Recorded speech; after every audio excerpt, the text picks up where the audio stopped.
There's a number of design parameters that affect the performance and the longevity of a microfocus tube.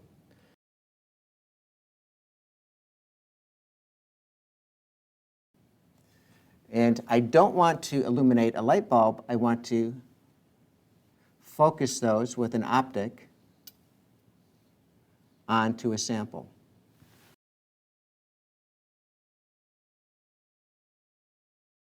But it turns out that you cannot buy a microfocus tube on the market with a 3 to 6 degree takeoff angle. So we had to start the tube manufacture ourselves. So Incotech now, as well as making the optics, also makes the tubes for the IMUS. This geometry gives you about a factor 4 increase in intensity at the sample.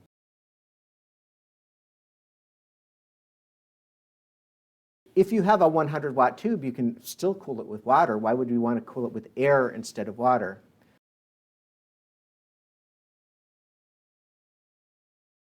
This type of hybrid anode gives you a power loading which is comparable to what you would get in a rotating anode tube.